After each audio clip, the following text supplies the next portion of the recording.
bastante un poco diferente porque necesita de un hospedero primario y un hospedero secundario, ¿no es cierto? Este hospedero secundario es el que generalmente es el hospedero de cuando no está presente el hospedero primario. Y puede ser una maleza, y ahí generalmente inverna, ¿no es cierto? Pasa el invierno, pero el ciclo es así. Tiene el hospedero primario, en este caso, por ejemplo, es el durazno, ¿no es cierto? Que pierde las hojas en invierno, por lo tanto, por eso requiere de este hospedero secundario, que sería posiblemente una solanácea o una brassica especiosa. Vamos a empezar con las hembras ovíparas, que son aquellas hembras aladas.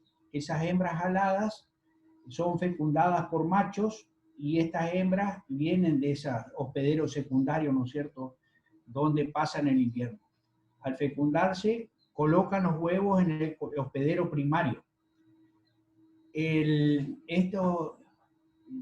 Eclosionan estos huevos y dan lugar a un montón de individuos, ¿no es cierto?, de primera generación. En el caso de que haya alimentación suficiente, como serían las brotaciones de primavera, por ejemplo, y condiciones ambientales favorables, estas hembras vuelven a colocar un montón de individuos, digamos, en forma partenogenética. O sea que producen muchas generaciones de hembras que generalmente no son aladas. No son aladas, o sea, ápteras, y se reproducen partenogenéticamente, o sea que una hembra madre puede colocar directamente huevos o producir en forma vivípara nuevos individuos semejantes a la madre, que son los que realmente producen daño en forma muy importante. Al llegar el fotoperíodo, o sea, de marzo, cambiar el fotoperíodo, o sea, que empieza a cambiar la intensidad lumínica, ese es el indicador de que se van a quedar sin alimentación y por lo tanto con condiciones ambientales adversas. Ahí es donde se producen los ciclos de verano, ¿no es cierto? Está marcado acá una cantidad de generaciones importante. Entonces, ¿qué pasa cuando llega el otoño? Con ese fotoperíodo. Ahí producen nuevamente machos y hembras sexuadas y aladas, que copulan y colocan huevo en el hospedero secundario. Ese es el ciclo, digamos, de los pulgones.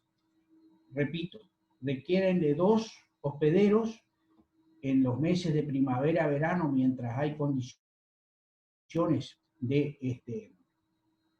alimentación y de condiciones ambientales favorables.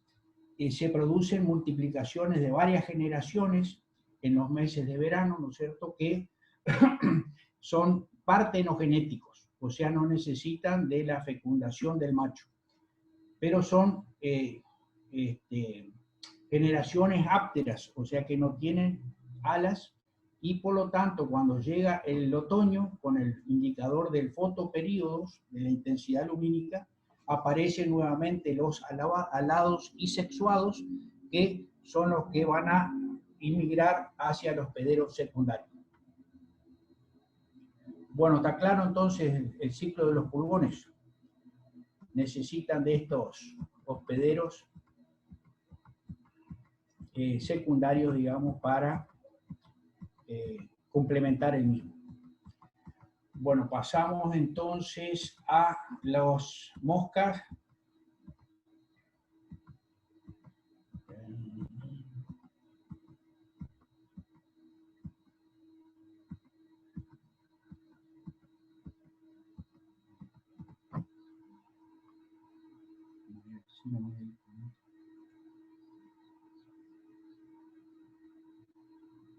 Las moscas blancas y las moscas negras. En este caso lo que estamos viendo es la mosca negra, con un aumento importante. Este es, creo que Llamada me había preguntado el otro día, me mandó una foto, le mandó una foto a Delia, que preguntaba sobre cuál era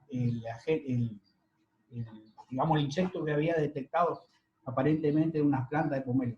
Se trata de este individuo, acá está visto con mucho aumento, ¿no es cierto? Es la mosca negra, es la nuevo invasor, digamos, que se encuentra en Misiones, presente desde hace 2 o 3 años. Es el principal problema que está habiendo en plantas del arbolado urbano o de plantas de traspatio, principalmente de frutales, pero básicamente de cítricos, ¿no es cierto? Un individuo que se conoce con el nombre de mosca negra. El primer lugar donde se detectó fue en Formosa y eh, rápidamente se dispersó por Paraguay, Corrientes y hace 2 o 3 años en Misiones está presente, causando este daño, ¿no es cierto?, en plantaciones cítricas, la producción de este hongo, que es una fumagina, como habíamos visto ya en la clase anterior, que se produce sobre la secreción de sustancias azucaradas que emiten estos insectos por el aparato, digamos, eh, a través de, digamos, el excremento de todos los individuos que tienen aparato bucal picador subtorno. Se forman, como es rico en carbohidratos, se forma este hongo sobre este revestimiento. Acá estamos viendo cómo una hoja es colonizada, básicamente en el envés. Si ustedes miran ahora, se van a observar los huevos, digamos, ya en el envés de las hojas, pueden apreciar, si uno mira con detenimiento, la oviposición que están realizando los adultos de mosca negra. Este es el producto de la fumagina, ¿no es cierto?, que se produce y que es lo que la gente generalmente ve y que afecta el aspecto cosmético de la planta y además la fotosíntesis. Por lo tanto, va a tener un efecto en el crecimiento de la planta, en el desarrollo de la planta y posiblemente en la fructificación también, que disminuya notablemente. Este es un hongo de revestimiento que, como les decía, si uno le pasa el dedo rápidamente, se limpia y la hoja queda como si no tuviera ninguna. Ahora yo les voy a, cuando termine la clase, les voy a mandar por el grupo de WhatsApp un video, digamos, donde en una entrevista de televisión se habla sobre este tema y algunas formas de control, digamos, mejorar la parte cosmética, porque es uno de los principales reclamos que está habiendo hoy en día, sobre todo en el sector urbano, ¿cierto? O aquellos que tienen árboles frutales en el fondo de la casa. Bueno, como les decía, en el año 2010 se detectó en Formosa, donde se hizo un seguimiento, digamos, de cómo evoluciona. Fíjense que la población de mosca negra está presente en todo el año, y clasificaron en distintos niveles de daño. Este más abajo, nivel leve, uno intermedio y daño fuerte. En los meses otoñales, digamos, de marzo, abril, es donde teóricamente habría una mayor concentración de individuos, ¿no es cierto?, presentes en las hojas en este caso, de pomelo, ¿no es cierto? El otro que es pariente, pero en este caso es otro color, que se conoce como mosca blanca. Este individuo sí está presente hace mayor cantidad de tiempos en Misiones y en el país, por supuesto. Es uno de los principales problemas que hay en invernáculos, sobre todo para la cría para la producción de hortalizas, tomates, morrones, son muy atacados, ya les digo, en condiciones de invernáculo por estos individuos. Son de tamaño muy reducido, ahora vamos a ver, y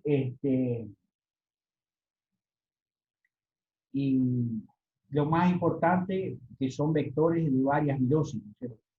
sobre todo aquellas que son considerados como los virus dorados, el Gemini virus, que atacan zonas tropicales y subtropicales. Una de las moscas más estudiadas, más reconocidas de mosca blanca es la Bemisia tabaci, donde por supuesto el principal hospedero es el tabaco, ¿no es cierto? Pero, como dice acá, está distribuida por todo el mundo, que se cree que sea originario de la India, pero desde ahí se ha distribuido rápidamente. Ataca unas 100 especies, todas exóticas e invasoras, y está presente, como le digo, en todos los distintos climas, salvo en Antártida. Hay como 900 plantas que son hospederas de esta mosca blanca, y como les decía, uno de los principales problemas no es tanto el tema del daño que causa en sí mismo, sino por la capacidad de transmitir distintas virosis. Ahora vamos a ver algunos ejemplos de virosis que son transmitidas en cultivos regionales, ¿no es cierto? Como es la mandioca y como es la yerba mate. Los huevos, como habíamos visto, al igual que en mosca negra, se colocan en el en vez de las hojas. En el caso de las moscas negras van a ver como si fuera la oviposición en forma de espiral, siempre en el en vez de las hojas. Se forma todo como una especie de espiral que se va ampliando a medida que va colocando mayor cantidad de huevos. Van cambiando de color, en principio son de un marrón bien clarito y a medida que va pasando el tiempo van cambiando hacia un color más oscuro, ¿no es cierto? Marrón más oscuro, hasta incluso cuando eclosionan, que ya aparecen los primeros estadios ninfales. Les recuerdo nuevamente que todos estos homópteros, digamos, dentro del orden de los hemípteros, son de ciclo incompleto, por lo tanto tienen estos tres estadios: huevo, ninfa y adulto. Distintos estadios ninfales. El primer estadio ninfal son de bien diminutos, de menos de 1 milímetro, o sea que muy chiquitos, y se mueven sobre la hoja buscando el sitio donde se pueden alimentar y clavar sus estiletes para absorber la savia. Cuando la ninfa, en algunos casos van a encontrar la denominación de larva, por eso se los pongo acá como entre paréntesis, encuentra el ciclo apropiado, clava su estilete y ahí comienza su segundo estadio ninfal, ¿no es cierto? A través de la muda, posterior a la muda. Pero al igual que lo que habíamos visto en cochinilla, acá no pierde las patas, pero ya pierde la capacidad de movilizarse, o sea, queda fijo en ese lugar donde va a alimentarse. Y ahí pasa todo el resto hasta la emergencia del adulto. Tiene 3 estadios ninfales que van de 0,4 a 0,8 milímetros, según como vaya creciendo o pasando esos estadios. El último estadio sí se puede conocer básicamente porque presenta los ojos rojos que lo caracterizan como el último estadio ninfal. Incluso se lo conoce con ese nombre de ninfa de ojos rojos. Está cubierto por un exoesqueleto ceroso, así que como el caso de las mariposas, de los lepidópteros, ¿no es cierto?, puede emitir una cierta pulverulencia al volar. Según la alimentación, segregan grandes cantidades de melaza por su ano, que les vuelvo a repetir, de donde sobre eso se forma la fumagina, ¿no es cierto?, que es lo que habíamos visto en el primer caso de coloración oscura.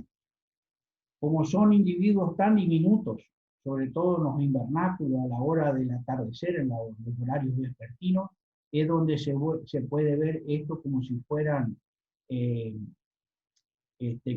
pequeñas polillas, ¿no es cierto? Y si uno toca las plantas así levemente con una sacudida, van a ver estos individuos que vuelan básicamente de la parte de abajo de las hojas, ¿no es cierto?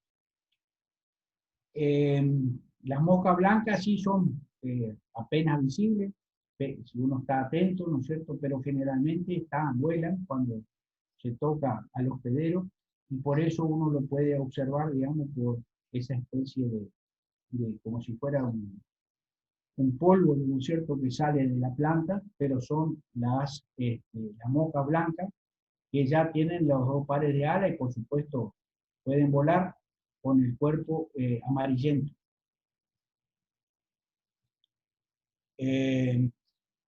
Bueno, como les decía, son de horario vespertino, y machos y hembras se encuentran en proporciones similares, o sea, en relación 1 a 1, y el apareamiento tiene lugar después de un elaborado periodo de cortejo, o sea que hay un cortejo previo al apareamiento. Las hembras no fertilizadas, o sea, las hembras no fecundadas, solamente ponen huevos que van a salir machos. Esto se llama arrenotoquia, y es un fenómeno que habíamos visto ya en el caso de los polvones, que solamente los huevos no fecundados emergen machos, mientras que los huevos fertilizados dan lugar a hembras. Pero acuérdense que la proporción que habíamos visto en la primera anterior es de que están en una relación de 50 y 50, de 1 a 1.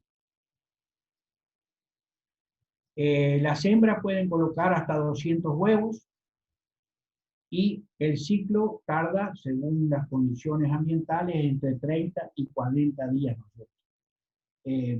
Básicamente el factor temperatura. Como habíamos visto, las mayores poblaciones se encuentran en los meses de otoño.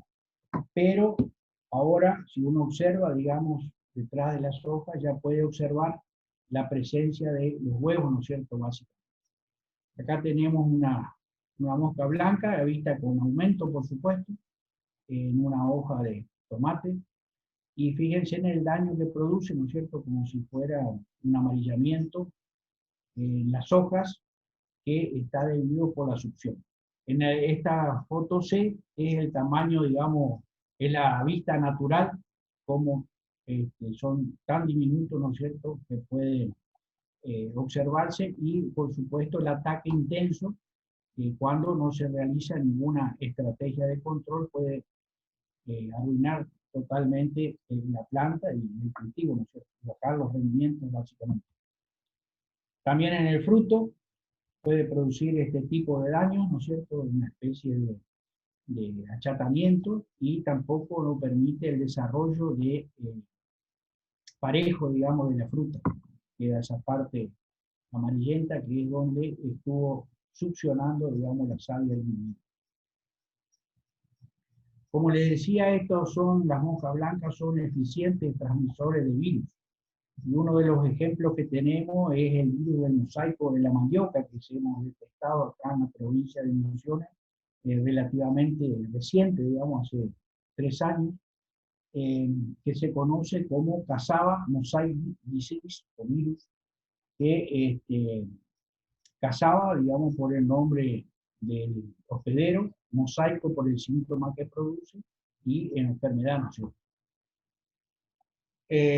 También los Gemini virus, o sea, los virus dorados, son transmitidos por mosca blanca, y en este caso en la zona más de tropicales, ¿no es cierto?, puede destruir directamente toda la cosecha de mandioca si no se utilizan o clones resistentes o algunas medidas de control que tiendan a disminuir el efecto de la mosca blanca. Acuérdense, ya que estamos hablando de eso, de que la mandioca se reproduce, o sea, se distribuye o se siembra por estacas, o sea, por clones. La producción es por clones, en clones. Este clon, si la planta madre está afectada por el virus del mosaico del tabaco, y nosotros usamos estacas de esa planta, estamos básicamente propagando la enfermedad. Por eso este virus se ha diseminado tan rápidamente, porque no se ha tenido en cuenta, digamos, las estacas que se utilizaban, o sea, que la planta madre no sea portadora de este tipo de biosis. O sea que todo lo que sea por propagación clonal, deberíamos tener en cuenta ese ese detalle, ¿no es cierto? Que las plantas madres que utilizamos para nuevas plantaciones estén libres de todo este tipo de virosis. Otro virus que también es transmitido por, esto es el tomate yellow leaf virus, o sea que produce un encurvado de las hojas de virus con un aparente amarillamiento. O virus de la cuchara, ¿no es cierto?, por ese encurvado que forma por la presencia del virus. También afecta a la producción de tomate y un poco la foto esa que habíamos visto anteriormente en respecto a las virosis tenemos también en hierba. Acá tenemos unas plantas generalmente en hojas más maduras que se encuentran en el interior de la planta, que producen este amarillamiento, moteado o anillos así en forma de ring spot, o sea, de aros cloróticos, que se dan básicamente en las hojas viejas. Ahí tenemos síntomas con mayor detalle, ¿no es cierto? Acá están los anillos que les comentaba. Esto se conoce como ring spot o mancha anillada, o este tipo de mosaico, ¿no es cierto?, con deformaciones en las hojas. Es muy común de observar, acá se ve la deformación en hojas, básicamente debido a la presencia del virus en la planta. Con aumento, las manchas cloróticas estas, es un spot, con un aumento de 3 spots, ¿no es cierto? ¿Cómo sabemos que fue afectada por un virus?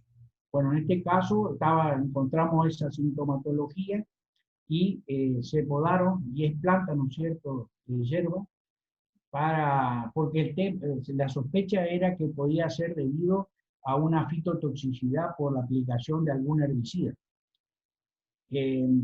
Acá la diferencia es que en el caso de que sea un virus, acuérdense que el virus es un parásito obligado, bueno, no sé, les cuento que es un parásito obligado, por lo tanto no puede vivir fuera del hospedero, necesita un hospedero para poder sobrevivir. Y en el caso de que el virus sea la causa, al ser podadas las plantas, como es sistémico, o sea, se trasloca dentro de la planta, va a aparecer en la nueva brotación. En cambio, si es un efecto de herbicida, en la nueva brotación debería no desaparecer totalmente, pero la sintomatología observada debería ser más reducida. Bueno, cuando rebrotaron esas plantas apareció el síntoma, digamos, que habíamos observado nuevamente, y ahí se enviaron muestras al IPAVE de Córdoba, que es el Instituto de Patología Vegetal, y ahí ellos detectaron en el microscopio electrónico, acuérdense que en la primera clase habíamos visto sí, que las partículas virales son las más pequeñas de todos, y que para su observación es necesario un microscopio electrónico. Bueno, observaron en realidad dos partículas virales, una esta alargada y esta en forma más corta, ¿no es cierto?, que indicaban de que hay presencia de virus en hojas de hierba. Hicimos un relevamiento para observar la presencia de estos síntomas, y fíjense todos estos puntos amarillos donde se detectó la presencia de síntomas virales. Los verdes, o sea, casi en el sur de la provincia, son donde no se encontraron, ¿no es cierto?, así a priori. Por lo tanto, indicaría de que la distribución de virus está en casi toda la provincia, ¿no es cierto?, distribuida. Bueno, acá están las partículas virales, esto no vamos a ver porque se las nombro no, únicamente, lo vamos a ver después cuando veamos protección en cuarto año. Pero lo que sí tenemos que saber es que estos virus son transmitidos por especies de chicharrita, en el caso de estos rhabdovirus, ¿no es cierto?, y en el caso de los crinivirus son transmitidos básicamente por moscas blancas, que es lo que estuvimos viendo, ¿no es cierto?, anteriormente. Estas partículas flexibles como se había visto en el microscopio electrónico, son transmitidas por la mosca blanca. Acuérdense que necesitan de alimentarse en un hospedero que sea portador del virus, absorberlo a través de su aparato bucal y transmitirlo en nueva planta, digamos, eh, que no esté infectada. Bueno, para estudiar los posibles vectores se colocaron estas trampas amarillas, muy parecido a lo que ustedes están haciendo en los prácticos, ¿no es cierto?, en plantas de hierba, en dos localidades, una en Colonia Guatambú, en Monte Carlo, y bueno, las dos creo que fueron en Monte Carlo, en el departamento. Se colocaron a 1,20 m y se colocaron 10 trampas amarillas, 5 trampas por fila y dejando 3 plantas entre cada trampa. ¿Sí? Bueno, ahí se capturaron círidos, por supuesto el círido de la yerba mate era el que estaba muy presente, pulgones también, chinches, moscas blancas y diferentes tipos de chicharritas. O sea, todos aquellos que tenían aparato bucal picador suctor fueron atraídos y capturados por estas trampas, ¿no? Ahí están las chinches, las chicharritas que se encontraron, que son muy parecidas a las que yo le había mencionado en la clase del martes, ¿no es cierto? Cuando hablamos de vectores, chicharritas que son vectores en el tema del CBC, de los cítricos, bueno, lo mismo, son los que se atraparon en las plantaciones de hierro.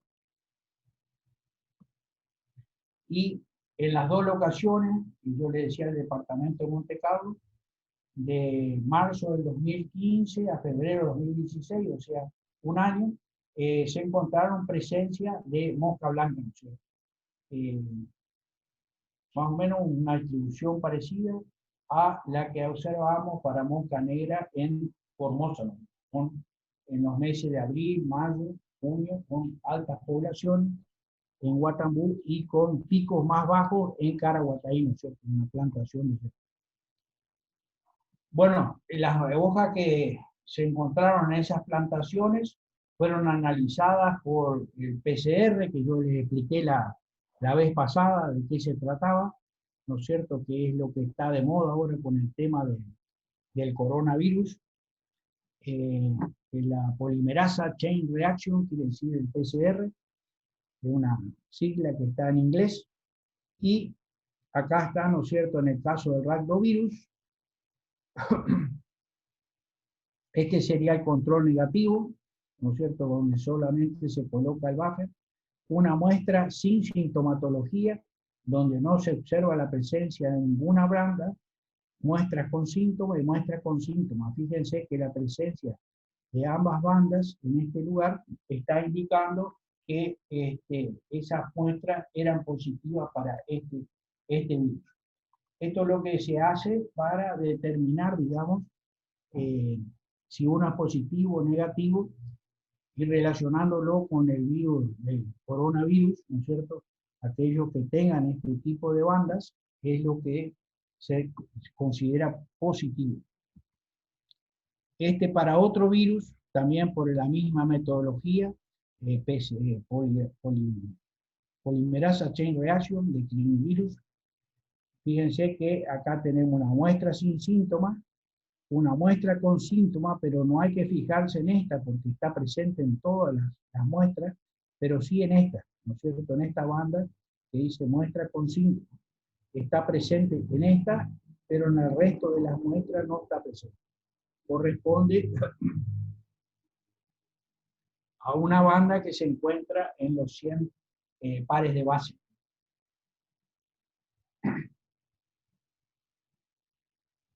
Esto es un gel, ¿no es cierto?, de agarosa, que por electricidad se coloca las muestras acá arriba, ¿no es cierto?, y por electricidad van corriendo.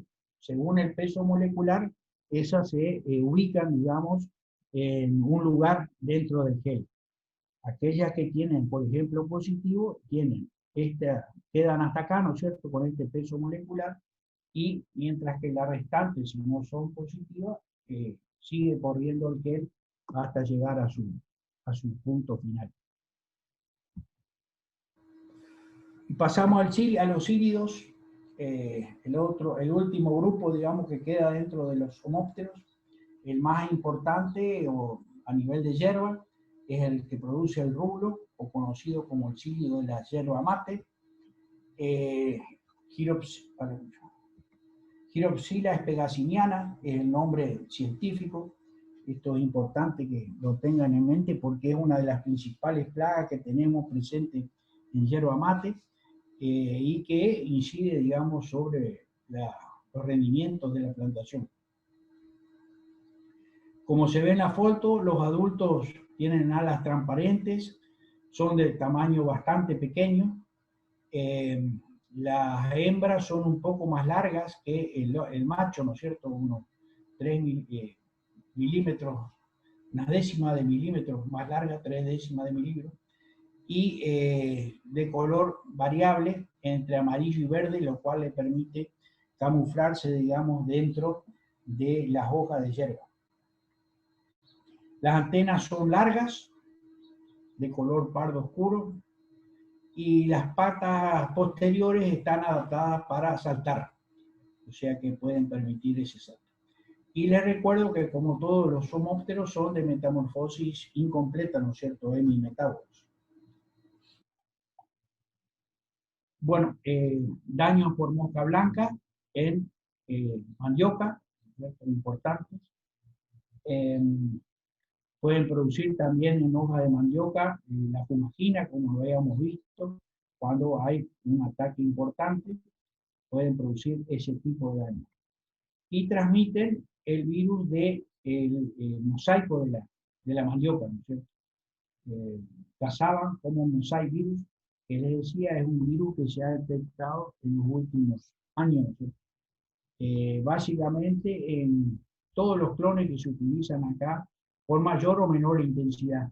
Básicamente el cerro azul 25.1, que es uno de los que más se utiliza para la fécula de almidón, digamos por los contenidos de almidón, es uno de los más sensibles a esto. Fíjense el mosaico que produce, que es lo que le da el nombre al virus, y el ataque intenso, ¿no es cierto?, en el mismo flor. Ahora vamos a ver que la edad también tiene importancia. La coloradita, que es otro clon, pero con menos intensidad que en el caso de la cerro azul. Y la pombero, que sería la más común, la de las hojas bien lanceoladas, también es un poco más tolerante, o sea, presenta sintomatología, pero la planta mantiene su crecimiento y desarrollo. Acá estamos otra vez comparando el cerro azul 25.1 con cómo afecta al crecimiento, al desarrollo de la planta. Y por la edad, ¿no es cierto?, desde el primer año, y las de aquellas que son destinadas a la producción de almidón, que quedan 2 años en la planta, como son ya directamente mucho más afectadas, y ya directamente al segundo año influye mucho en el desarrollo de la planta. Bueno, acá se saltó, parece que está mal insertado el tema de la mandioca. Volvemos al cílido, ¿no es cierto?, que tiene acá un ciclo de vida de aproximadamente un mes. Habíamos visto los adultos, ¿no es cierto?, las alas transparentes, que colocan huevos. Los huevos son bastante transparentes, translúcidos, con una punta bastante que se puede reconocer, digamos, pues ya por el solo hecho de ser huevos de cílido. En el cabo de 6-8 días eclosionan y comienzan a aparecer las ninfas, que comienzan a alimentarse, ¿no es cierto?, de los brotes tiernos de hierba, y empiezan a segregar esta sustancia, o miel, como se la conoce, que es esa sustancia azucarada, y que produce el enrulamiento o el acartuchado del brote tierno por la presencia, o sea, por el solo hecho de la succión de las algas. Y puede ser por la aparición de alguna hormona que produce ese tipo de formación. Y al cabo de unos 9 a 11 días, distintos estadios ninfales se vuelven a transformar en adultos que copulan y vuelven a cerrar el ciclo. Acuérdense, ciclo incompleto, huevo, ninfas y adultos.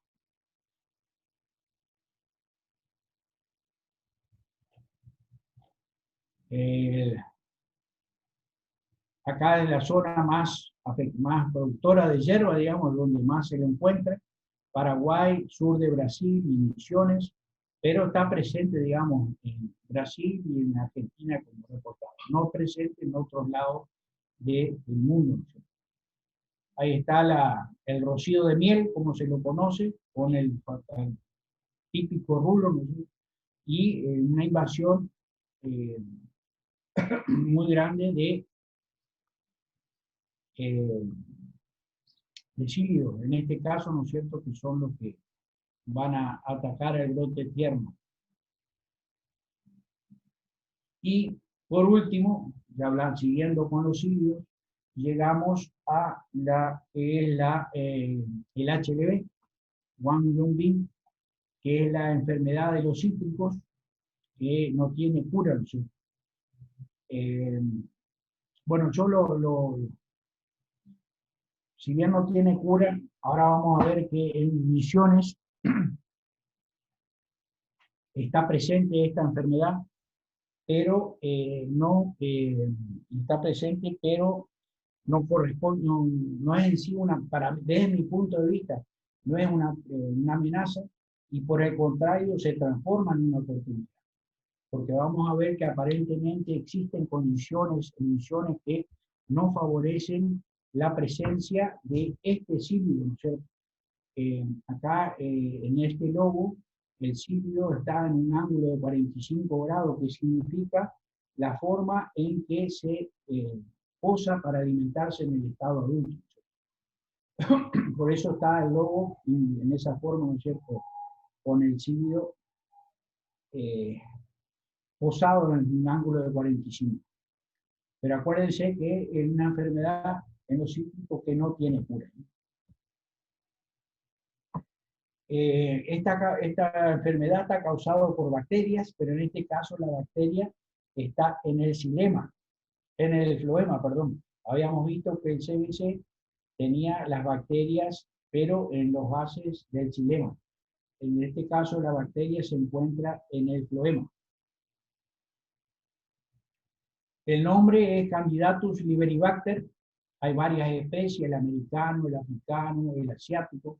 El más peligroso es el asiático. Y fíjense que está Candidatus acá, está resaltado inclusive porque no es todavía el nombre de la especie, ¿no? Es el nombre propuesto, el candidato al nombre es Liberibacter. Pero al igual que lo que habíamos visto en el caso del CBC, de las bacterias de la Xylella fastidiosa, no se pueden aislar en medios de cultivo, por lo tanto no se puede hacer un reconocimiento exhaustivo del genoma o de qué tipo de bacteria está presente. Por eso aún sigue con el nombre de candidato. Tiene distintos nombres. Wang-Yongbing, que es el que le da el nombre al HLB, es un nombre en chino que quiere decir quemado del dragón y que corresponde a la prioridad, o sea, fue el primer lugar donde se describió esta enfermedad a principios del siglo pasado. O sea que es una enfermedad muy longeva que no estaba presente en América y la habían tenido los chinos. O sea, los chinos tenían presente y le habían puesto.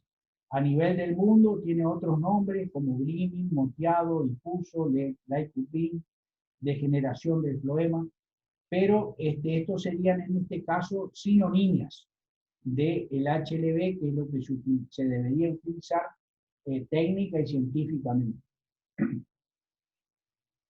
Es de rápida diseminación y de difícil control, por eso es una gran amenaza, y se propaga por insectos y por yemas infectadas, ¿cierto?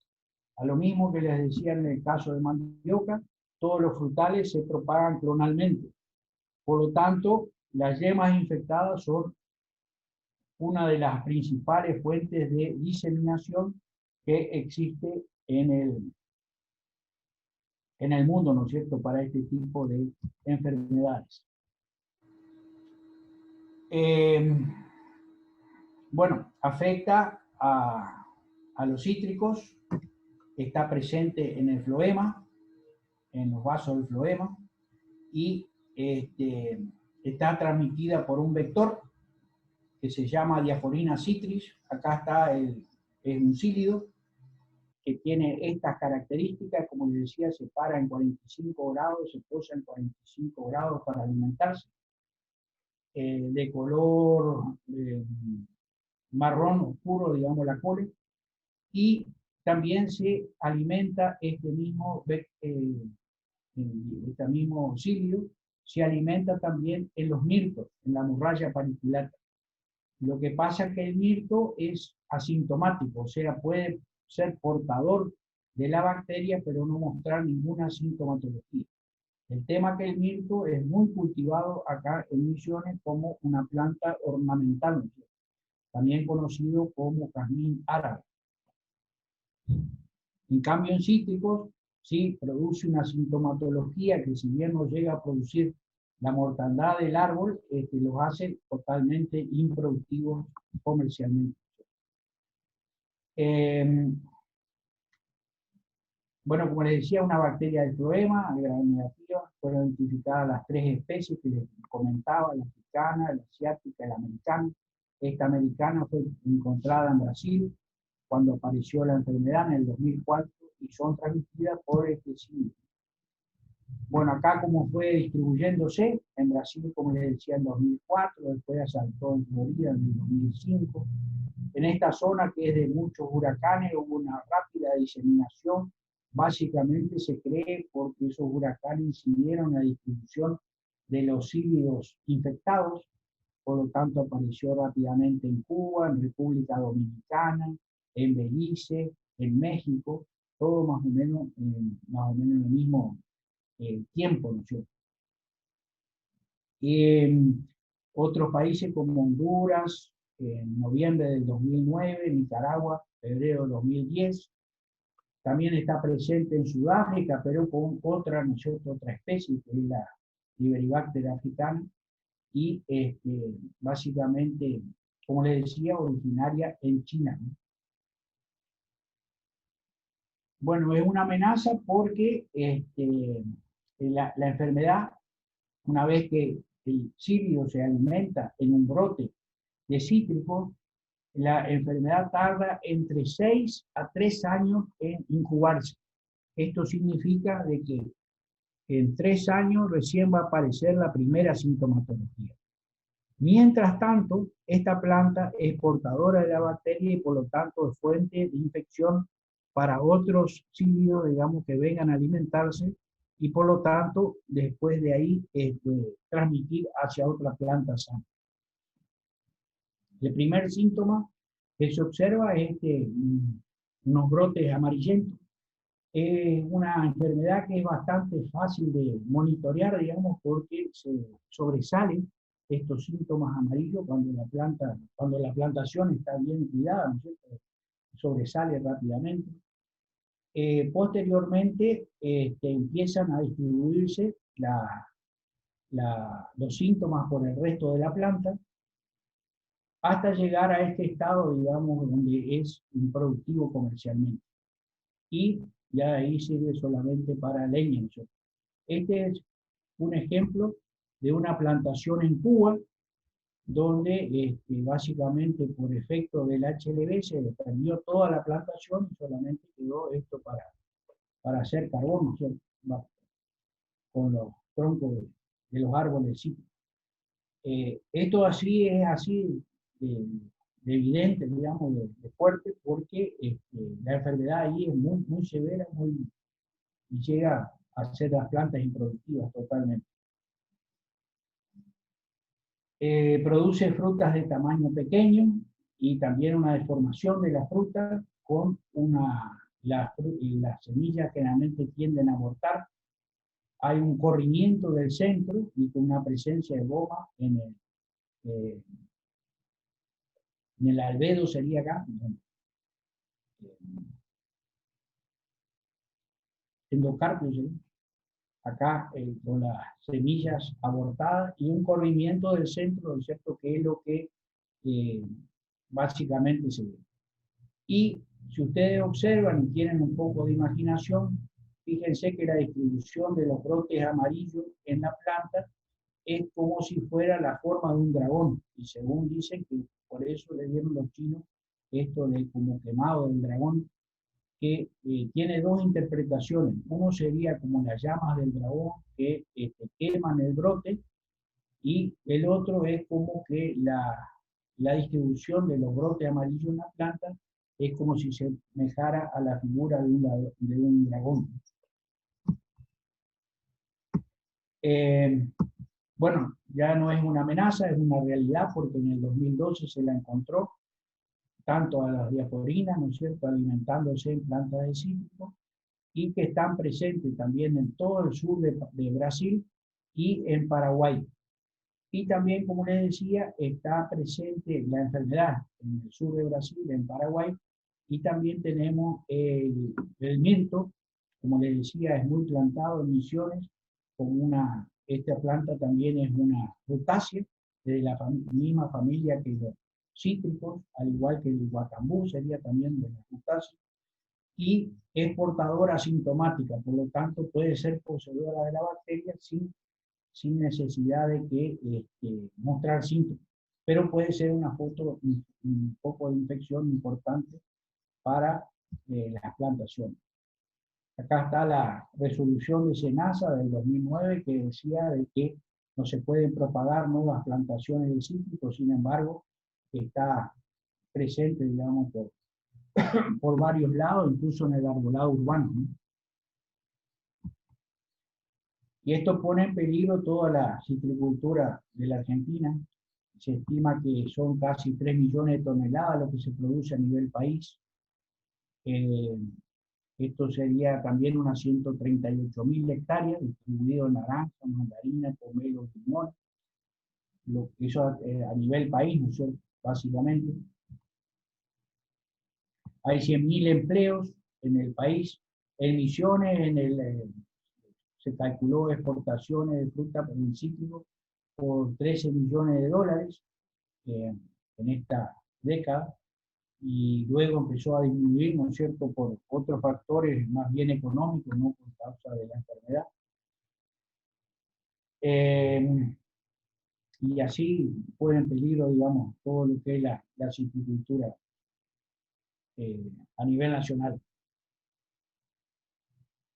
Se formó un grupo, digamos, de trabajo para el control de esta enfermedad o la prevención de la enfermedad, que estaba formado por la Cámara de Exportadores del Noreste Argentino, AFINOA, que sería la Asociación Fitosanitaria de NOA, con sede en Tucumán, la Estación Experimental Obispo Colombre, que sería como el Ministerio de Agricultura de la provincia de Tucumán.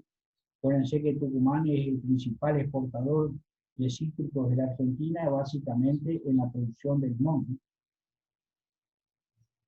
El INASE, que sería el Instituto Nacional de la Semilla, el SENASA, que era el que comandaba, digamos, este grupo de tareas, y el INTA, ¿no es cierto? Y bueno, y todo bajo la tutela del Ministerio de Agricultura, Ganadería y Pesca. Bueno, la bacteria que se encuentra en el interior de las plantas, como les digo, solamente puede ser transmitida por un vector que tenga aparato bucal picador suctor, que lo meta dentro de la planta, o por el material vegetativo. Como les decía, como es clonar la propagación a través de injertos de yemas que estén infectadas, también se está transmitiendo la enfermedad hacia nuevas plantas. Por eso la producción de plantas en vivero debería ser muy resguardada, digamos, de la acción de estos vectores que pueden venir desde afuera y producir la infección de estas plantas, y estas plantas, al llevar a nuevos lugares, pueden ser focos de distribución de la enfermedad nociva. Tanto en cítrico como en mirto. El mirto también se propaga clonalmente, ¿no? Y este es uno de los principales problemas que nosotros tenemos. la distribución de planta o la producción de planta sin certificación. Para comprar una planta de cítrico debería ser como esto que estamos viendo abajo, tener esta logo, certificado sería como una etiqueta que está garantizando, digamos, de que esta planta está certificada. Una planta certificada, ¿qué te garantiza? Te garantiza un material genético que vos querés reproducir y también te garantiza la calidad sanitaria de esa planta. O sea, ese es el concepto de certificación. No solamente la parte genética, sino también el aspecto sanitario. Y esto es lo que nosotros deberíamos evitar, ¿no es cierto? Que es la distribución de plantas que no tienen un origen conocido, ¿no es cierto? Porque esta es la forma en que se ha introducido al HLB en el país, y especialmente en Misiones, sobre todo en el norte de la provincia, ¿no es cierto?, en la zona fronteriza, donde ahora vamos a ver que se encontraron las primeras plantas infectadas, ¿no? El ciclo de la diaforina, repito, es homóptero. Al ser homóptero es incompleto. Al ser incompleto es huevo, ninfas y adultos. Los huevos, muy parecidos a los que vimos para el caso del ciclo de la yerba mate.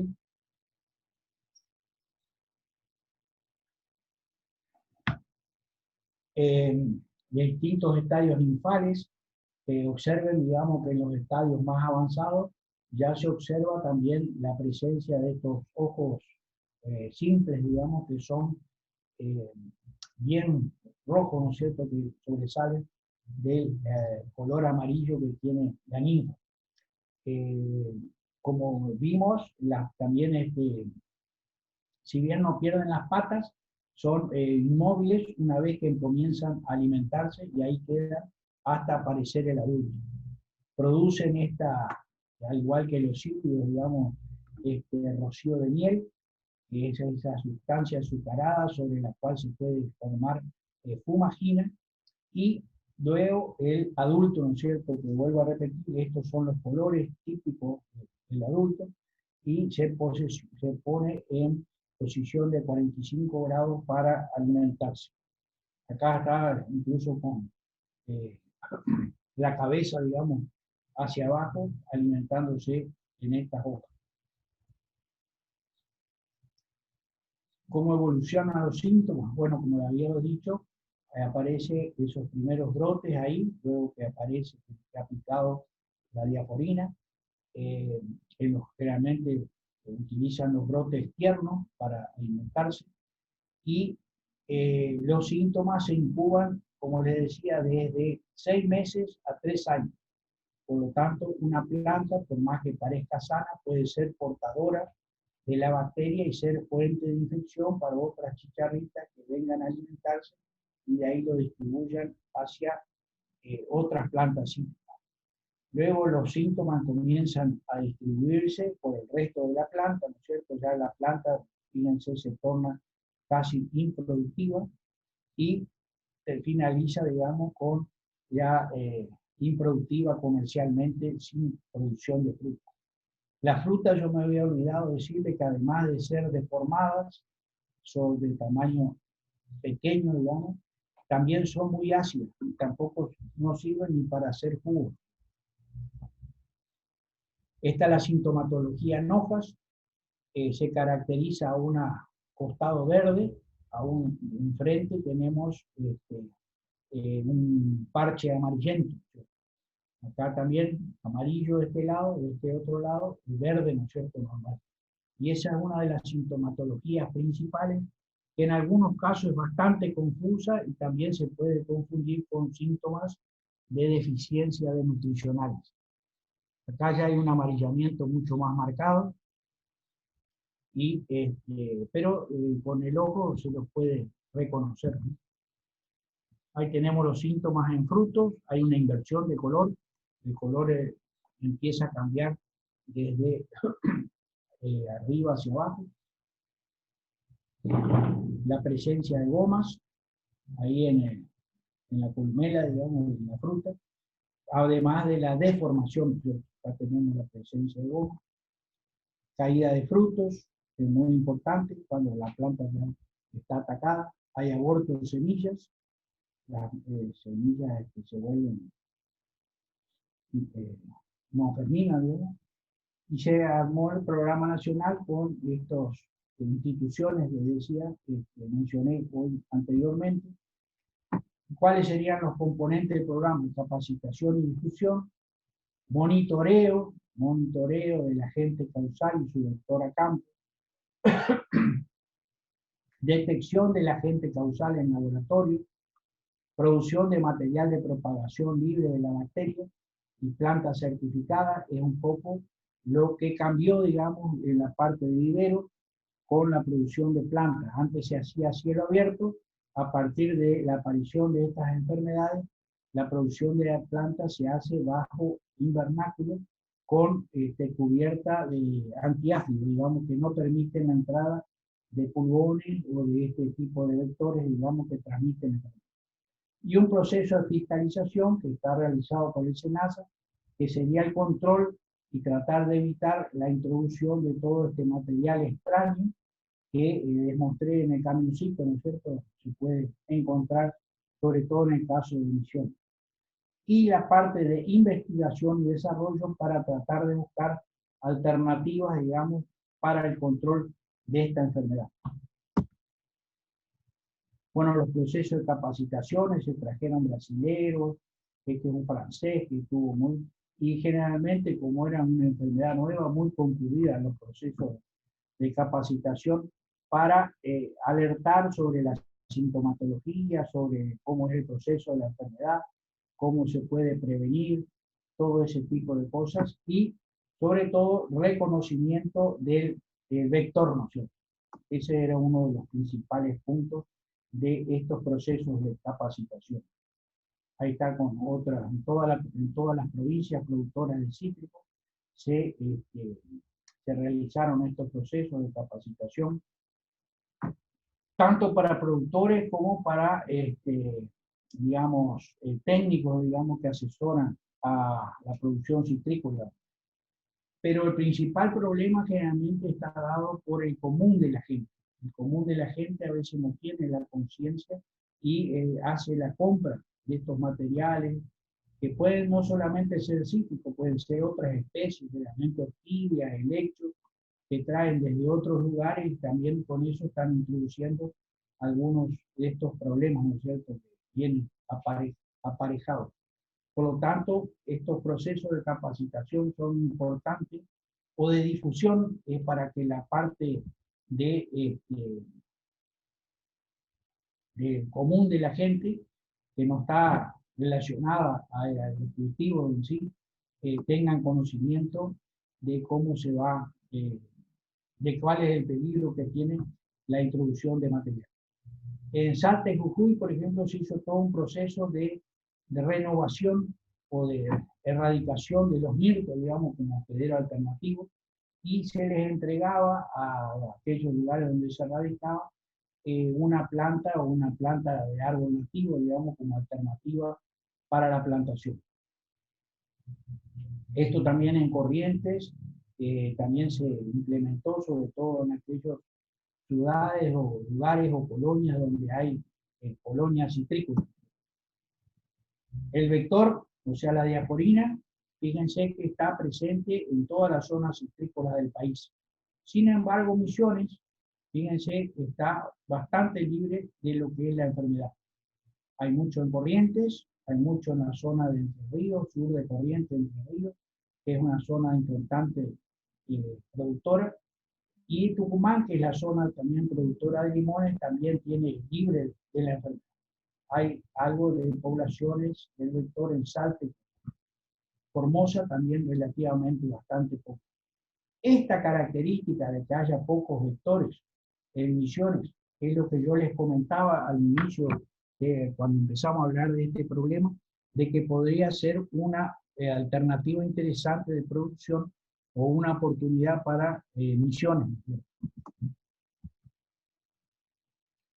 Bueno, hasta que en el 2012 aparece, este es el logo del programa nacional, ese que se había formado por estas distintas instituciones que están marcadas acá abajo.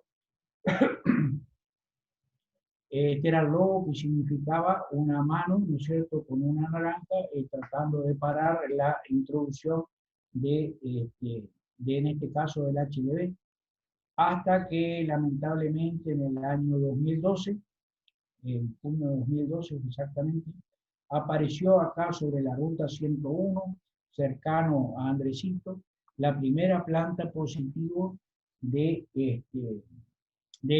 cítrico, ¿no es cierto?, para el HLB para el país. Acá los que conocen la zona, esta es la que va para Capanema, ¿no es cierto?, acá. Esta es la ruta 101 que viene de Bernardo de Golden y va hasta Iguazú. Bueno, por acá está Andresito, ¿no?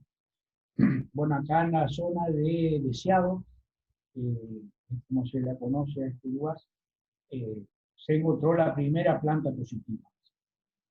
Acá está la primera planta positiva.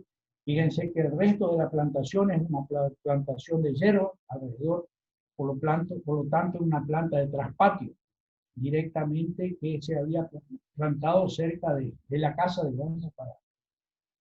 Y al lado había un viñedo de producción de uva que se estaba monitoreando para la presencia de la plaga cuarentenaria, esta, la Lobesia botrana, el lepidóptero, la mariposa que habíamos mencionado, que produce daño en las uvas, ¿no es cierto?, en las frutas de uva, en el Brasil. Y bueno, se observaron esas frutas de mandarina, eran en forma deformada, como habíamos visto anteriormente, y se trajeron muestras. Acá están las muestras, es una mandarina que no se produce en la Argentina, por lo tanto se sospecha que este tipo de mandarinas fueron introducidas desde Brasil, porque es una mandarina que tiene el tipo en Brasil. Acá están las frutas que estaban deformadas, ¿no es cierto? Y es lo que yo les decía con respecto al camioncito, ¿no es cierto?, ese que andaba repartiendo plantas. Esto puede haber sido una introducción que se produjo desde ese punto de vista. Y acá el método repetido, ¿no es cierto? Esta fue la primera observación que se hizo. Acá está la banda que corresponde al positivo, ¿no es cierto?, de esta muestra, con respecto a otras que se habían analizado, dio positivo. Se volvió a repetir y, fíjense, en 2 muestras resultó positivo y también con el control positivo de la enfermedad que se había traído de Brasil. Por lo tanto, esto comprobó de que fue la primera detección de HLV en la Argentina, en esta mandarina, que les vuelvo a repetir, no es de uso común en la Argentina. Acá están los relevamientos que se hicieron en el 2012 en toda la zona aledaña a Andresito. Acá está Andresito. Hubo muchas plantas de traspatio, digamos, que fueron positivas ahí. Y esta es la ruta que les decía Capanema. Acá se inserta con la 101 y que va hacia Iguazú. Acá sigue para Bernardo Irigoyen, ¿no? Este del Parque Uruguay. Y acá se puede observar los puntos rojos, ¿no es cierto?, que fueron positivos en el año 2012. Y si ustedes prestan atención, esta es la ruta, ¿no es cierto? Y fíjense que todos los puntos rojos están alrededor de esa ruta, ¿no es cierto?, la ruta 101, la que va para acá. Y esto está indicando de que ese camioncito, digamos, que les mostré en la foto en forma alegórica, fue el que estuvo distribuyendo las plantas a través de la ruta y fueron donde se encontraron los puntos positivos. Es para pensarlo, ¿no? Alrededor de la ruta es donde se hicieron las detecciones de los positivos. Esto fue ya acá con más marcado, más aumento, ¿no es cierto?, para un año, y el relevamiento siguiente al otro año para también donde se encontraron mayor cantidad de positivos. Los verdes significarían aquellos que fueron negativos. ¿Cómo fue aumentando, no es cierto?, A partir del foco que se encontró en el año junio de 2012, se hizo un anillo, una segunda vuelta en julio, al mes siguiente, de 1,5 kilómetros alrededor del foco. En agosto, a los 6 kilómetros, un diámetro de 6 kilómetros alrededor del foco, y se iban detectando positivos. En septiembre del 2012, a los 10 kilómetros alrededor del foco, también positivos, ¿cierto? Y así sucesivamente, digamos, hasta que en julio del 2013, o sea, un año después, todas las plantas eran bastante positivas, aunque no un número importante. Esto es lo que yo le decía, que sería otro tema interesante para Misiones, porque fíjense que no es un número, digamos, que pueda ser de importancia, digamos, cómo fue evolucionando las plantas que estaban afectadas con respecto al total que se analizaron. Y esta es lo otro, que fíjense la cantidad, el vector no está presente. Por lo tanto, este número bajo de plantas y que no está muy presente el vector, significa que son condiciones que no son propicias para la enfermedad, ¿no es cierto?, en Misiones. En el 2017, acá están los que se encontraron positivos en Misiones, aproximadamente hay 300 hoy en día. Hoy en día también está presente en la zona de Bellavista, de Corrientes y en la zona de Monte Casero y básicamente en Entre Ríos. En Entre Ríos ha explotado y donde hay, si ustedes se acuerdan, hay una gran cantidad de diaporina, ¿no es cierto?, en esa zona. Acá están todos los relevamientos que se hizo con SENASA, ¿no es cierto?, por el té, tanto en Formosa, que fue un lugar también donde se detectó plantas en forma ocasional, y en Misiones. Pero esto es lo importante que les quería mostrar.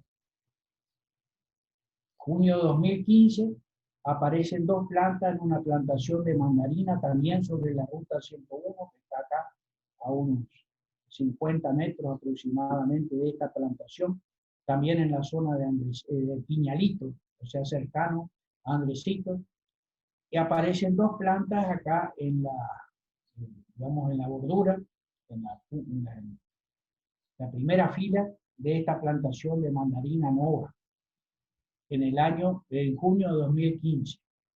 En octubre de 2015 aparece una tercera planta enfrentada, digamos, a las 2 primeras. En enero de 2016, otra cuarta planta aparece en este lugar. En mayo de 2016, una quinta planta, siempre cercano a la primera fila. Marzo de 2017, cercano también a esta parte de la bordura, digamos, de la plantación. Junio de 2017 se mantiene el mismo número, septiembre de 2017 se mantiene, marzo de 2018 da positivo otra planta cercana a la bordura, y marzo de 2019 se mantiene los mismos números. Septiembre de 2019 el mismo número de plantas, que son 7, ¿no es cierto?, afectadas, 2, 4, 6, 7. Pero esta forma de detección de plantas afectadas que no afectan al interior está relacionado a presencia del cilio. O sea, el cilio está presente, pero es muy ocasional y rápidamente desaparece en las poblaciones. Ahora vamos a ver por qué.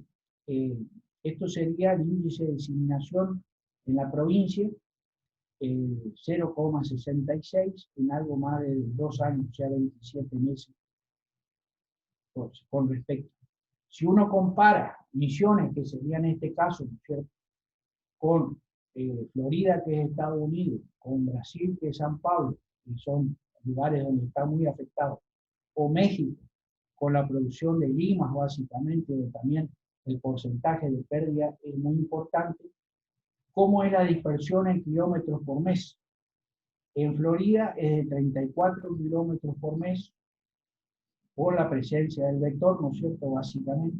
En Brasil es 12,5 kilómetros por mes, O sea, está indicando de que es menos de la mitad cómo se dispersa en Brasil. En México, de 8 a 12 kilómetros por mes, aunque los daños son muy importantes porque las limas son muy sensibles. Y en Misiones es de 300 kilómetros en 4 años, lo cual da 6,5, 6,25 kilómetros por mes. Es casi la quinta parte o sexta parte con respecto a Florida y la mitad con respecto a San Pablo. Por eso vuelvo a repetir que Misiones estaría en condiciones de oportunidad para la producción de cítricos, sobre todo para el caso de los industrias, ¿no es cierto?, de naranja, pomelo, hoy en día con la demanda que hay de jugos saborizados y la disminución en la producción, sobre todo de pomelos a nivel mundial. Me parece que es una cosa para tener en cuenta y ser importante. ¿Cómo afectan distintas variedades? Bueno, se encontraron que los positivos de Argentina, que son los que están marcados acá, tienen relación con aquellos encontrados en República Dominicana, en Estados Unidos, en Brasil, en China también, por supuesto, desde el origen de la enfermedad. Y estos serían, digamos, aquellos lugares donde habría enfermedades que son hermanas, digamos. Acá se observa bien los ojos rojos, ¿no es cierto?, los ocelos, ojos simples de las ninfas, ya en estados cercanos al adulto, y como un ataque intenso, sobre todo en brotes tiernos, ¿no es cierto?, observados con una lupa. Distintos estadios del abdomen que están significando, digamos, distintos estados de fertilidad. Este sería todavía inmaduro, la parte del abdomen, ya acá estaría fertilizada o fecundada, ¿no es cierto? Y acá ya, una vez que ovipuso, queda de distintos colores, ¿no es cierto? Y este es otro factor importantísimo, que es la presencia de tamarixia, o sea, microhimenópteros, que son también controladores biológicos de la diaforina. Se encuentran presentes en mirtos, ¿no es cierto?, tanto en mirtos como en cítricos, ¿no es cierto?, de distintos lugares de la provincia. Y eso es lo que es importante. Fíjense que acá diaforina, o sea, el vector, no está presente en plantaciones cítricas, pero sí está presente en cultivos de mirto. Y las tamarixias sí están presentes en cultivos que son los microhimenópteros que se alimentan de esto. Por lo tanto, quiere decir de que acá tendría que haber habido o encontrado diaforina, porque la tamarixia es específico, se alimenta específicamente de diaforina. Y acá también. Y están en una proporción de 5 a 1. O sea, cuando uno encuentra una diaforina, aproximadamente encuentra 5 o 6 de estas tamarixias microhimenópteros en cercanías. Los meses más propicios para el diagnóstico de la enfermedad son los meses de invierno, que es donde se observa mejor la sintomatología, y esto es la presencia de diaforina cítrica y tamarixia, o sea, el controlador biológico. Cuando aparece la diaforina, rápidamente incrementa el número de tamarixia, luego disminuye y vuelve a aumentar cuando hay un aumento de diaforina. Lo mismo pasa en esta otra locación, que es un estudio que se hizo en Barrio Bonito, ¿cierto?, en plantaciones de mirto, que es básicamente muy atractivo para el vector. Bueno, todos los departamentos de la provincia están afectados, pero un número que no pasa más de 300 plantas, y básicamente este es un taller de HLB que se hizo en España, cómo se maneja la enfermedad, con buenos resultados en Brasil, esta técnica que le llaman de TPS, que T quiere decir remoción de árboles, P quiere decir control del cílido, del vector básicamente, hace mucho trabajo para el control del cílido, básicamente por la aplicación de agroquímicos, y ese quiere decir plantines sanos de vivero. O sea que básicamente estos tres es lo que aplican en Brasil para convivir con la enfermedad. En Estados Unidos han utilizado otra alternativa, otra estrategia que es suplementarlo con nutrientes, así como si fuera un problema nutricional, pero no han tenido buenos resultados y han disminuido notablemente las producciones con la aplicación de esta estrategia. Y bueno, básicamente esto sería todo lo que tendríamos para hoy con el tema de los homópteros, y con eso sería el final de todos los órdenes que tenemos que ver con el tema de insectos, ¿no es cierto? Los órdenes de insectos. Ahora empezaríamos con ya otros vertebrados, básicamente, para finalizar el curso ya en el término de 2 o 3 semanas más. Estaríamos finalizando, por lo menos con los teóricos, y después quedaría que ustedes son los que tienen que hacer las presentaciones de los informes de los prácticos. Y, ¿hay alguna pregunta que tengan con respecto a todo esto que estuve hablando?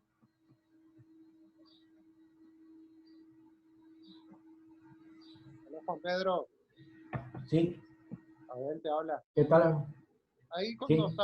estaba mirando la foto de la tamarixia en las trampas amarillas, las Sí. trampas pegajosas, ¿qué es la manchita naranja que había al lado de cada...? Ah, la marca, es la marca, digamos, para saber, porque son tan chiquitas, o sea, esto está visto con una lupa. Sí. Era para poner la marca con un marcador, digamos, de dónde Ah, estaba la detección de tamaricia. Ese, ya que me hace la pregunta, es el trabajo de una integradora que se hizo de Karina Bustamante, que estuvo muy bueno porque ella fue la primera que encontró la presencia de estas tamarixias, y fue un trabajo muy bueno que se hizo con integradora, ¿no? ajá, está bueno. No, pensé que por ahí largaban un fluido o algo que se No, no, marcaban no, no, no, es una marca con las el fluidos. marcador, digamos, para después mirar en la lupa y comprobar si era sí o no. Pues Ah, son está. muy, muy chiquititas, ¿no? Sí, sí, conozco. Gracias. ¿Alguna otra pregunta? Hola, profe. Sí, Le pregunto el tema del rulo en la hierba. sí, señor. ¿Cómo se controla? Bueno, mira, ahí en los años 80 había una campaña que ahí fue la habilitación del primer producto fitosanitario que se utiliza en hierba, y el único que hay registrado hasta el momento, que es el dimetoato. El dimetoato es un insecticida de tipo sistémico. Acordate que el coso del rulo forma esa galla, digamos, ese encrespado de la hoja que no permite la introducción de... Eso es lo que se aplica, digamos, a algún insecticida. Hoy en día el dimetoato ya es un producto que está, digamos, se lo puede encontrar en el mercado, pero ya es de vieja generación. Hoy en día hay productos de nueva generación, como se los llama, como es aquellos que actúan sobre las hormonas, que producen cambios hormonales. Y uno de esos es el imidacloprid, digamos, que también es un producto sistémico que puede ser utilizado para el control. Pero son productos que no están registrados. Yo lo que te aconsejaría es primero colocar trampas, esas trampas de agua, digamos, amarillas, como vimos para el ataque, como para monitorear pulgones, y determinar qué cantidad de sílidos colectar, sobre todo en estos momentos de brotación de la hierba. Una vez que vos determinás, o sea, determinar como si fuera un umbral de daño, ir comparando con la cantidad de rulos que tenés en la planta, y ahí decidir, digamos, si haces o no haces una pulverización. Porque te digo, no hay muchos productos registrados. Básicamente ustedes están cursando microbiología. La doctora María Elena Shapovalov está trabajando con unas feromonas de atracción para los cílidos. Pregúntenle a ella cómo van los resultados, porque esa sería una buena alternativa, digamos, de atracción de machos o de hembras para evitar la fecundación o la copulación y con eso disminuir las poblaciones. Y después tener la alternativa de algunos controladores biológicos que son muy importantes, tanto en forma natural como en forma inducida. Pero yo te recomendaría empezar por monitorear, digamos, la cantidad de cílidos en trampas, digamos, de agua, en las tipo Moirique. Ah, bien, sí. Me parece que eso sería un buen trabajo integrador para determinar el paralelismo que hay entre los cílidos que capturás en las trampas Moirique con la cantidad de rulos que tenés en las plantas, ¿no es cierto?, que tengas alrededor. Justo eso te iba a preguntar, Juan Pedro. No se sabe entonces el umbral de daño del rulo. No se conoce todavía qué. Mirá, sí, no se conoce, no hay estudios sobre ese tema específico. Según Rodrigo Kramer, que es, digamos, yo el que más confío en todo lo que es el tema hierba, él estima que estaría entre 190 a 200 cílidos en trampas, como que sería el umbral de daño. Ajá. El umbral de aplicación. Por eso te digo, umbral de acción. claro, No, sí, sería el umbral de acción, sí, una vez que pasa ese umbral es porque ya te produce daño en la plantación, te disminuye los rendimientos. el indicador para él de aplicar. ¿Cómo? Ese es el indicador que él usa para hacer las Sí, aplicaciones. sí, para hacer las aplicaciones. Bueno. Pero eso es todo medido así a ojímetro nomás, ¿no? Por eso digo, sería interesante hacerlo técnicamente, a ver cómo está la cosa. La verdad que sí. ¿Sí? ¿Alguna otra pregunta? Buenas tardes, profesor. Llamada Daniel le habla. Sí. Quería hacer una consulta acerca del HLV, bueno, más específicamente del vector del cílido. Ajá. O sea, son los adultos los que contagian el virus. Sí. Básicamente se alimentan de las hojas y de los cítricos, ¿no? Ese Sí, era mi de pregunta. cítrico y de mirto también. Ajá, perfecto. No, porque tenía una duda, ¿no? Allá por el año 2012, veo que mi papá le conoce, le manda saludos también. Bueno, Y me acuerdo que mi padre me había dicho que allá por el año 2012, cuando se detectó emisiones, se había cerrado, digamos, la frontera y no dejaban salir ningún material cítrico de la provincia. No sé si era así, y no me acuerdo si me dijo que tampoco no dejaban salir mucho los frutos. Por eso quería, como que eso, pensé que era una bueno, teoría, ¿no? todavía sigue vigente eso. O sea, en realidad se puede mandar fruta, pero tiene que ser embalada. Eso significa lavada y cepillada y embalada en cájaros. Es la forma que se puede sacar de la provincia. Ah, Ahora, todavía sí. sí, Todo ese eso protocolo. todavía está vigente. Y Sí, en esas cajas que son lamentablemente, vines. ¿cómo? En los vines, las cajas que son, esas cajas grandes, No, vines, ¿no? Ah, no debería ser vine tampoco, porque el vin generalmente es el que lleva hoja como hojarasca sucia de la cosecha y ajá. ese puede ser portador paralelamente de las hojas que van ahí de diaforina. Deberían ser cajas embaladas a 18 kilos, 20 kilos. O Ah, sea, entiendo, tiene que entiendo. pasar por un proceso de embalado, Claro, sí, entiendo. Bueno, qué limpieza y complicado. embalado. Esa foto que vos mandaste los otros días, ¿cómo evolucionó eso? Porque eso me parece que es mosca negra lo que te habíamos dicho, ¿no? Sí, es mosca negra. Actualmente bajó mucho la población. Sí, sí. Ajá. El ataque, sí. Y, Creo que le pulverizó con algo, no sé. mi papá. ¿Eso eran plantas de traspatio o o de plantación comercial era eso? No, no, atrás de mi casa, en un jardín. Mi papá dejó de hacer cítricos, pero tiene una colección personal atrás de la casa. Ah. Tiene un Sí, par de porque especies. plantaciones comerciales no se ve mucho, es mucho más, es más en las cosas. Bueno, ¿alguna otra pregunta?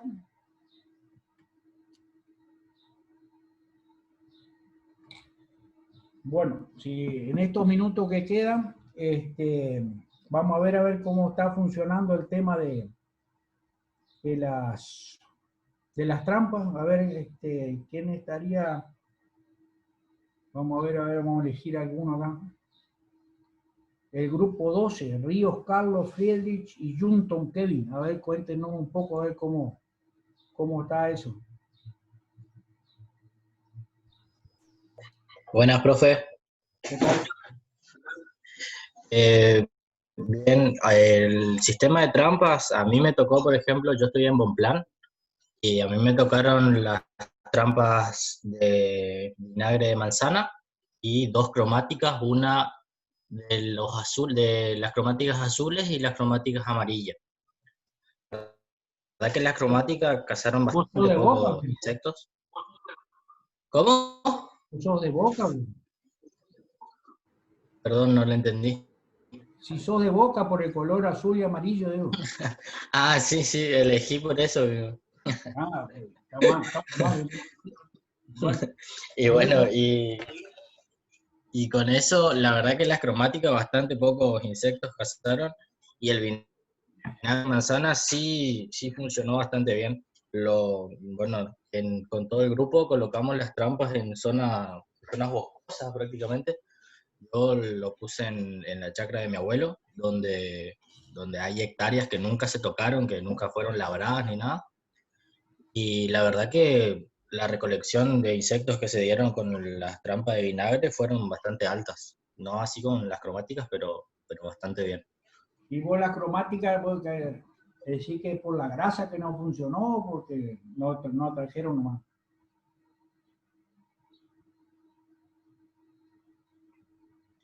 También, pero se preguntó también en clase, que la grasa al ser de color bastante, o sea, si le pones una grasa de color rojo, el color amarillo abajo o el color azul no se ve mucho, la verdad.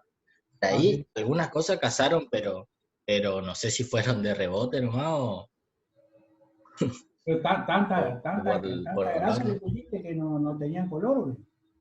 No, no, se llega a ver si, se llega a ver si en partes, pero igual disminuye mucho el color, queda más vivo el color rojo de la grasa el, que el color de la trampa en sí. Bueno, y que no tenés problema para la clasificación de los bichos, ¿no? No, no, hasta ahora no, la verdad que bastante bien. Bueno, ¿quién más está ahí en ese? Freddy. Sí, profe. Bueno, yo estoy con Jundun, que nosotros estábamos en El Dorado y pusimos las trampas ahí en el bosque, bosque ya. El, ¿cómo? El jardín botánico. Sí, sí. Y bueno, y las trampas de vinagre de vinos fueron las más efectivas, pero las de alcohol al 70%, fue casi nada. Tuvieron creo que un par de coleópteros nomás y eso nomás. Y las cromáticas tuvieron sí algunas que otras, algunos bichitos, algunos mosquitos y esas cosas, Nada más, bueno, pero no mucho.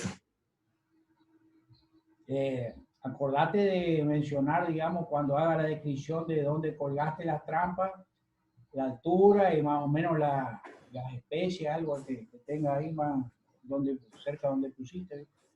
Bueno, Eso te va a ayudar después a las conclusiones, digamos, de que esa especie, esas variedades, no sé lo que especies, digamos, de árboles no son muy atractivas. Y la altura también donde colgaron. que puede ser que la altura no sea la ideal para la captura. Te va a ayudar para sacar alguna conclusión. Y Y bueno, la, y vos también estás hablando en nombre de Jungler, ¿no? Entonces, ¿Jungler es el apellido? Sí. sí, Junton. Bueno, o sea que más o menos entonces sería. Tampoco tienen problema para la clasificación de los órdenes de lo que están capturando. No, la clasificación todo bien. Bueno, perfecto. A ver, Ah, otro grupo. Delia, elegí uno o dos, a ver qué.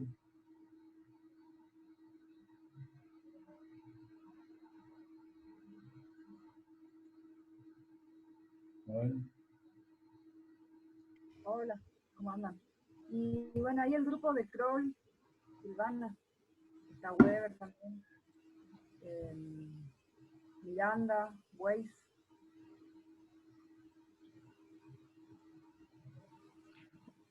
Ahí, profe, nosotros, nuestras trampas, habla Waze, por las dudas. Sí, acá veo. Nuestras trampas pusimos en el cuadro de pino de la Agro, ahí casi en el límite con el jardín botánico.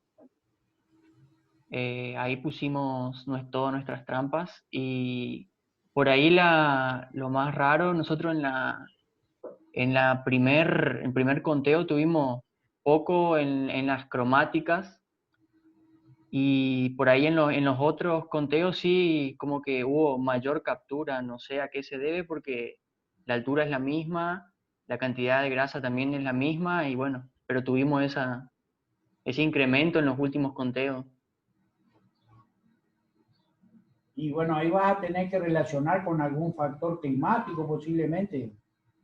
Si aumentó la temperatura, esas cosas. Eso tendrían que entrar a la página de la facultad, en la parte de climatología, y ver, digamos, qué condiciones, porque, o no sé, algunas cosas que haya brotado, haya comenzado. Yo creo que algo climático van a tener que mirar ahí.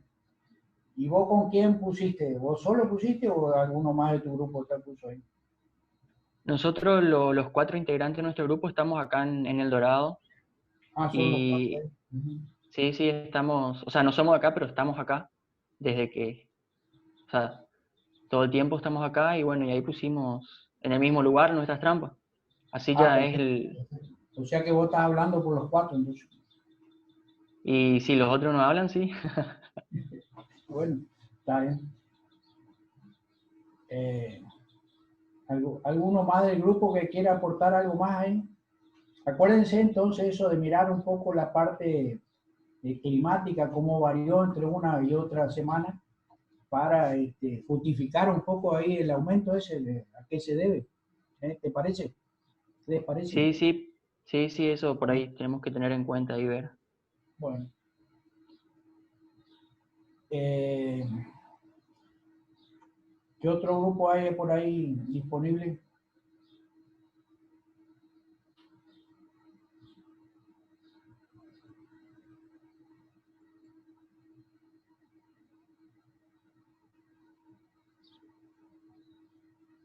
Perfecto.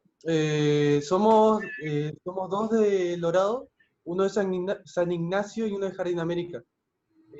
Nos repartimos las trampas, a mí me tocó la de vinagre de vino y el alcohol, las trampas con mosquero, y las cromáticas me tocaron las verdes y las amarillas. Eh, Después, González Rita y Pensotti están en el Dorado y ellos hicieron vinagre de vino y alcohol y Pensotti hizo la de vinagre de alcohol y la de manzana. A ellos dos le tocaron las cromáticas rojas y azules. Y al que me falta acá es Alexis Romero, que está en San Ignacio, que le tocó el de vinagre de alcohol y el alcohol 70. Y las cromáticas le tocó la amarilla y la verde. Todavía todos los miércoles, a partir del miércoles 7, estuvimos haciendo los monitoreos de las trampas. En total hasta ahora, hasta este último miércoles, hicimos 4 monitoreos. En mis trampas, la que tenía vinagre de vino cayó más que nada moscas, litros, y la que tenía alcohol cayeron muchas avispas. En cuanto a las trampas cromáticas, cayeron muchas moscas negras, pero quizás sea no por atracción, porque cayeron por el viento, algo así, estuve pensando. Eso me quedó la duda nomás. Pero así fue. Más que nada mosca negra, nada más que mosca negra. Me ¿Y agarraron las dónde habías puesto vos las trampas? en esa misma planta de tipo pomelo, las cromáticas. Y las de vinagre le ¿Esa había que puesto mandaste la foto? ¿A la que mandaste la foto? ¿O no? esas. Ajá. Sí. Y bueno, capaz que sea bueno para captura de eso. ¿En cuál de las cromáticas cayeron las moscas? La que más cayó fue en la verde. La verde. Sí. Y bueno, en realidad más o menos parejo estuve contando y ahora en la última semana me mermó mucho, pero en las primeras semanas cayeron muchos en ambas, más o menos. Sí. Muy bien. Y no sabés los otros muchachos cómo, y la Rita, digamos, cómo van con sus cosas. Pues si ya terminaron la cuarta, ya pueden empezar a hacer el informe ustedes. Sí, este fin de semana nos íbamos a organizar para redactar el informe, juntar los datos y realizar el informe. Sí. Bueno, ¿cómo es? Bueno, yo pregunto en general ahí en los minutos que quedan. ¿Qué les pareció este tipo de práctico así en general? A ver, ¿quién se anima, digamos, a darme una impresión, a ver de qué les pareció, pues ya que no estamos en contacto directo en el laboratorio para darle una mano, ¿cómo ven este tipo de cosas, digamos? Yo lo veo como algo práctico, no sé ustedes cómo lo ven.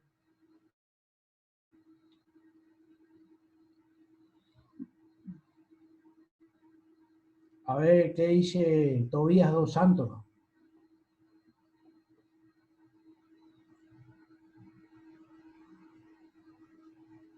Buenas tardes, profe. Hola. ¿Todo bien? Sí, sí, te escucho. Sí, muy bueno pareció el práctico. O sea, nos falta una recolección, ahora que vamos a hacer el sábado, eh, pero muy bueno, que digamos. O sea, ¿les gustó, digamos, el sistema, digamos, que es práctico Sí, y sí, pienso todo, que les sirve para algo, digamos, reconocer insectos, ¿no? sí. O sea, obviamente estudiamos todos los órdenes, todos, y después para clasificar y todo, pero re bien. Tenemos todas las trampas acá en El Dorado y estamos todos acá. Están todos los integrantes están ahí. Todos acá en El Dorado. Bueno, me alegro. ¿Alguna otra opinión sobre los prácticos? A ver, Tinger, Natalia, que siempre es la primera que se comunica, a ver qué nos dice.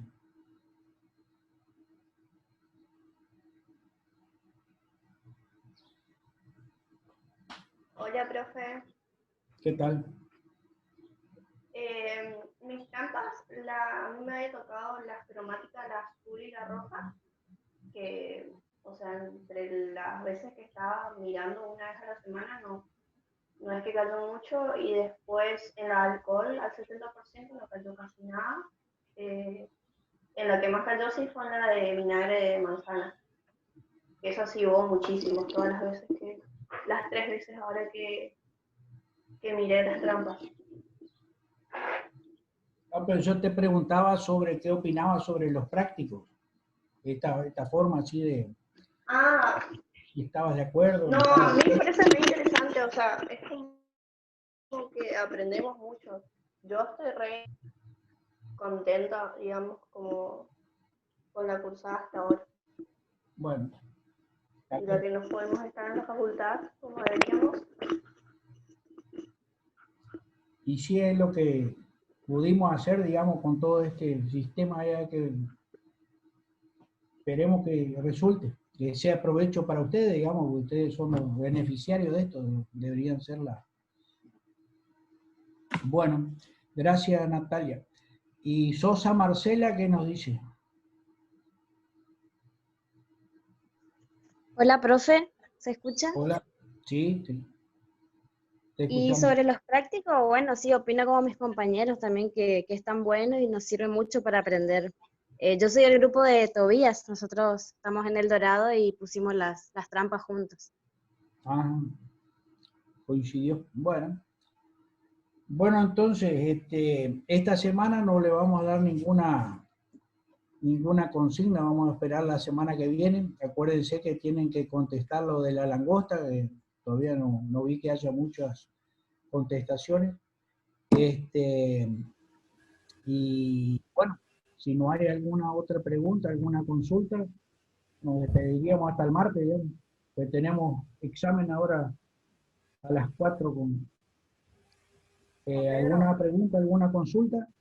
Si no, Juan Pedro, sí, no, ¿qué quería pasa? decir nomás que sí, recibí bastante ya de... La mayoría de los chicos ya enviaron el trabajo de langosta, solo que todavía Bueno, no... bueno. Ahora me Pero va si a querés te pasar puedo entonces. contar. Bueno, Sí. listo. Bueno, entonces nos vemos el martes a las 2 de la tarde. Dale, profe. Saludos a Bueno, todos. Hasta el martes. Abrazo. gracias, Adrián. Chao, chao.